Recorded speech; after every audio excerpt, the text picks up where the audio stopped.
Un savoir-faire de près de 180 ans, un chiffre d'affaires annuel de 15 millions d'euros, des produits exportés dans 36 pays. Installé depuis 1843 à Gérardmer, Blanc-des-Vosges est l'une des dernières entreprises familiales qui fabrique son linge de lit exclusivement en France et dans les Vosges. Enseigne connue et reconnue, elle aurait pu se reposer sur le succès de ses collections, mais elle vient de se lancer un nouveau défi, la création d'une gamme éco-responsable à partir de vêtements usagés, récupérés à travers le monde, broyés et rendus à l'état de fibre par un partenaire du sud de l'Espagne. Le fil est associé à du polyester provenant de déchets plastiques collectés dans les océans. Le tissu revient ensuite en France pour être à nouveau travaillé par les entreprises vosgiennes avant de gagner les ateliers de Blanc-des-Vosges qui le transforment en parure de lit. Cette nouvelle gamme s'appelle Avenir. Nos clients nous ont dit, bon, vous êtes une société, Blanc-des-Vosges est une société, je dirais, qui fabrique complètement dans les Vosges, mais on sait que l'industrie textile, d'une manière, est polluante. Est-ce qu'on peut pas faire quelque chose? Est-ce qu'on peut pas encore aller plus loin? Je pense qu'on a tous une mission par rapport à ça. Nous, c'est notre objectif, en tout cas, de se dire qu'on veut participer au développement de la planète, à sa protection. Il nous a paru important d'aller encore forcément beaucoup plus loin et d'apporter véritablement un produit, pas uniquement fabriqué dans les Vosges, mais qui soit le plus naturel possible.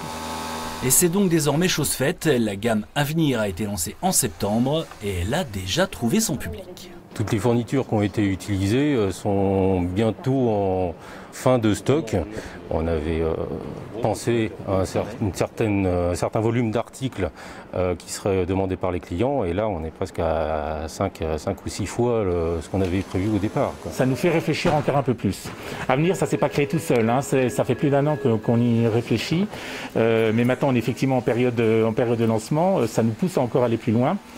Dès l'année prochaine, de nouveaux produits viendront compléter cette gamme.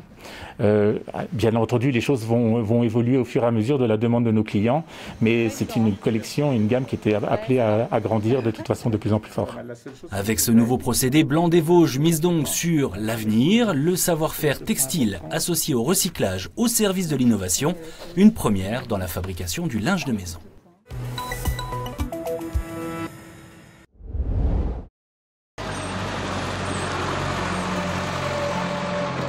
C'est l'une des plus anciennes maisons alsaciennes. Construite en 1718, le bâtiment principal de ce corps de ferme est en train de faire peau neuve. Ici, comme vous voyez, il y a plusieurs cases de torchis qui ont été entièrement refaites. À Schwabsheim, un couple de passionnés s'est lancé dans la rénovation de la maison du Schulmeister. C'est un projet à but locatif. En fin de compte, on va faire 5 logements où on souhaite également que les résidents participent entre eux. On va mettre une laverie commune à leur disposition et un jardin participatif aussi. En fait, le but étant de créer du locatif, mais on reste dans un petit village. Donc on souhaite, en fin de compte, ça sera un mini-village dans le village. Si les usages sont assez nouveaux pour cette ancienne maison de famille, les techniques sont, elles, traditionnelles.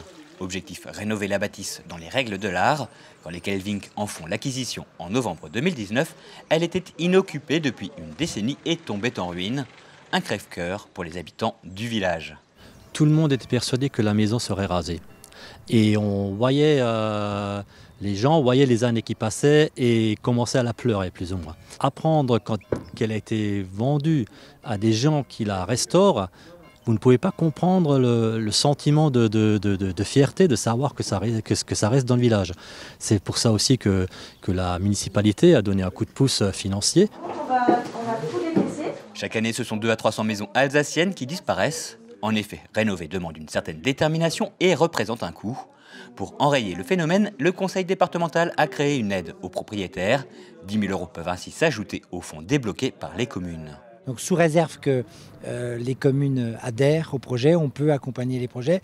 On sait aujourd'hui que la réhabilitation de maisons alsaciennes peut parfois coûter un peu plus cher selon les situations. Et donc du coup, c'est l'idée d'un coup de pouce pour éviter de la destruction de ces maisons. En rénovant, on fait aussi parfois de belles découvertes. Ainsi, en plein chantier, quelle ne fut pas la surprise des propriétaires de découvrir ces fresques du XVIIIe siècle, jusque-là oubliées de tous.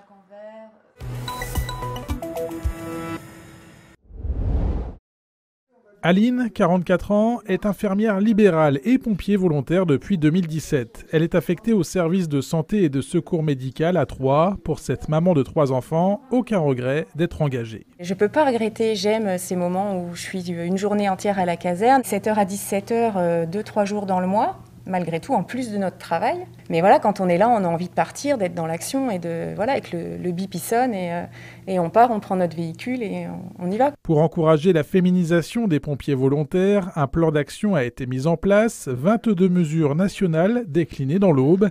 Cela passe par exemple par des tenues adaptées aux morphologies féminines ou la mise en place de vestiaires dédiés. Comme pour les hommes, les recrutements, les formations et les engagements sont aussi adaptés. Le recrutement aujourd'hui, il est déjà facilité puisqu'on fait du recrutement au fil de l'eau. Il est facilité grâce à l'engagement différencié, c'est-à-dire qu'aujourd'hui, on permet de pouvoir rentrer sur une seule mission qui est la mission de secours d'urgence à personne. On n'a pas besoin d'être effectivement à la salle de sport tous les jours. Clairement, on peut avoir une activité professionnelle, être maman et rentrer sapeur-pompier volontaire en donnant un petit peu de temps. Au-delà de sa fonction au SDIS de l'Aube, Sophie, 34 ans, est pompier volontaire, caporal-chef au centre de première intervention de Barberey-Saint-Sulpice.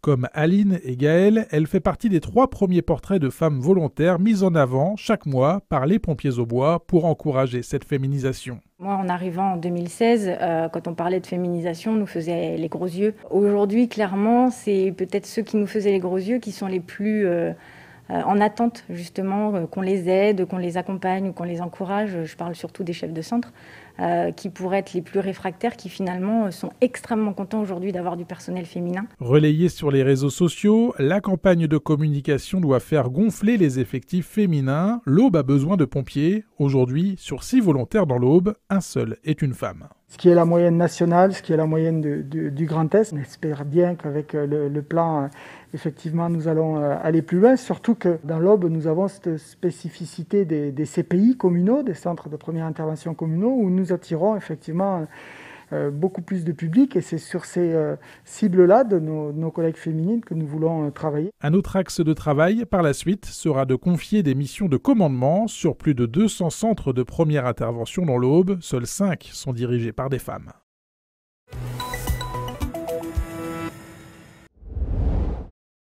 On se transporte oui. un bon siècle, 2 siècles en arrière, même un peu plus. Même on disait hier, ça fait très médiéval. Et si les cabanes dans les arbres étaient devenues le lieu idéal pour se ressourcer, dans ce parc à la Bresse, 13 sont en location toute l'année. Pas d'exception donc pour ces vacances de la Toussaint, une période plus convoitée qu'habituellement. Dans les Vosges, les réservations seraient en hausse de 5%. Et quand on demande aux touristes ce qu'ils viennent chercher... Le dépaysement, parce que nous on habite dans une grande ville, le calme aussi, s'évader, éviter d'être avec la foule aussi, parce qu'ici c'est vrai que comme c'est assez grand, on est moins collés les uns aux autres. Donc on en a profité, déconnexion, pas de télé, rien du tout, on parle plus du Covid, pour un peu s'échapper du quotidien. Insolite, ça porte bien son nom, hein. Hébergement insolite, quoi, c'est ce qu'on recherche chez nous. Hein. Et le repos, tranquillité, pas faire grand-chose, vivre doucement. Calme, dépaysement, des atouts majeurs, mais actuellement ce ne sont pas les seuls. Les cabanes, elles répondent tout à fait aux critères. On est quand même seul dans sa cabane, en famille bien souvent, ou en couple. On vous sert le petit déjeuner sur place, donc finalement, vous n'êtes pas trop en relation avec les autres. Et donc, il y a un côté rassurant, pleine nature, espace ouvert. Franchement, la cabane, c'est le produit qui marche bien par rapport au Covid. Hormis pour les hébergements de groupe, le parc a vu sa clientèle revenir en masse depuis cet été. Les touristes viennent principalement du quart nord-est, mais aussi de Belgique, Suisse et Allemagne quand cela est possible. Pour compléter leur nuit en cabane ou pour une journée seulement, les touristes se laissent tenter par l'une des nombreuses activités proposées par le parc, Acrobranche, Bois des Lutins ou encore la Bolderline. Et pour les vacances de la Toussaint, comme pour la saison estivale, c'est plutôt positif. On a une fréquentation importante cet été. Là, c'est sûr que les gens avaient besoin d'air, de nature. C'est une vraie chance. Et en même temps, j'ai une pensée pour tous nos collègues dans le monde de l'événementiel, dans le monde des parcs de loisirs qui avaient des jauges et pour qui c'est très dur. Donc, on ne fait pas du tout de fanfaronnage, qu'on soit bien d'accord. Mais effectivement, on a eu la chance. Une destination Vosges cet été qui perdure encore à la Toussaint. Sachant que le parc de loisirs et d'hébergements insolites enregistre tout de même une baisse d'environ 20% de son chiffre d'affaires depuis le début de la crise sanitaire. Les projets prévus pour l'année 2021 pourraient être retardés. Il faudra donc attendre encore un peu pour découvrir les 3 nouvelles cabanes qui doivent sortir de terre.